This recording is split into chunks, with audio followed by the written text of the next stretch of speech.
Francis, c'est un jeune homme de 22 ans qui vit chez ses parents, qui est atteint d'une déficience intellectuelle. Je suis Claire Dumont, je suis professeure-chercheur au département d'ergothérapie à l'UQTR.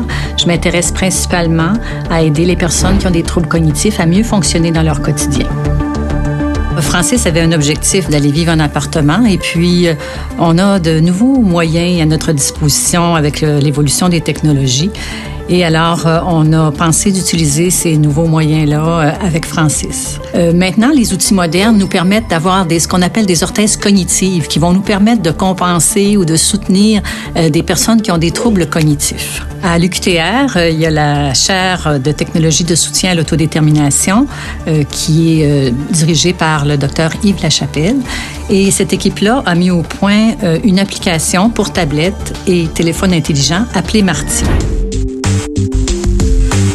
Je suis Yves Lachapelle, professeur titulaire à l'Université du Québec à Trois-Rivières.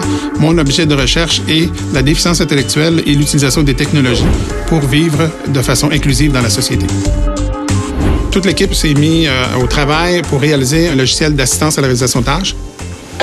Appuyez de nouveau pour faire le lavage. Notre application s'appelle Marty, et Marty veut dire, c'est un acronyme pour Mon assistant à la réalisation de tâches informatisées.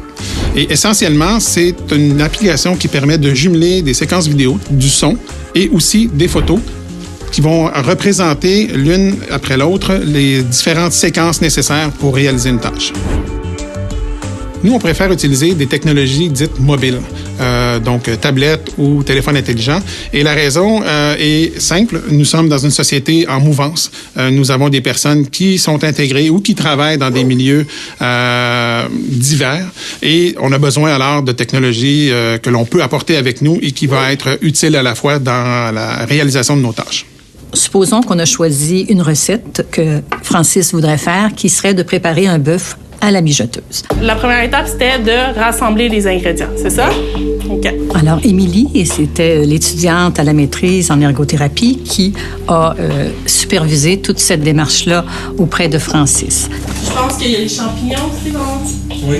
Elle a pris les photos de chacune de ces étapes-là. Elle a ajouté le commentaire sur chacune de ces étapes-là et elle a pratiqué, elle a ajusté. Il faut prévoir toutes les étapes de la réalisation. Alors, préparer les aliments, mesurer les quantités adéquatement, les mettre dans la mijoteuse. Attends, juste ici, on va prendre une photo.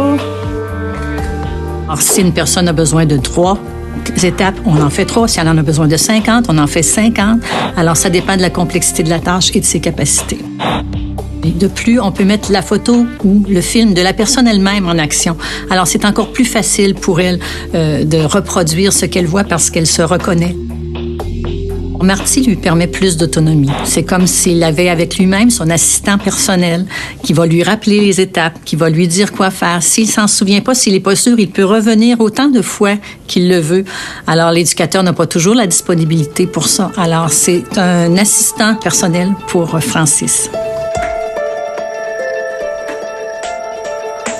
Tu dois mettre le couvercle sur la mijoteuse. Dans une perspective familiale, Marty a plusieurs impacts. Ça diminue l'anxiété, la charge qui est parfois lourde de soutien des parents. Alors, ça peut aussi compenser en diminuant l'anxiété, la quantité de travail qui doit être fait.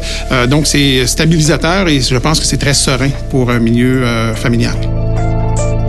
Marty ne s'applique pas seulement qu'à la déficience intellectuelle ou aux troubles envahissants du développement. Elle peut aussi être utilisée, cette application-là, avec des personnes qui ont une schizophrénie, qui ont des troubles de santé mentale en milieu scolaire pour faire certains apprentissages, avec des personnes vieillissantes en perte d'autonomie, par exemple. Au départ, Francis avait un objectif de faire son lavage. Et puis, Francis l'a fait et il l'a répété assez de fois que maintenant, il est capable de le faire sans avoir besoin de son assistant personnel. Il a retenu les étapes.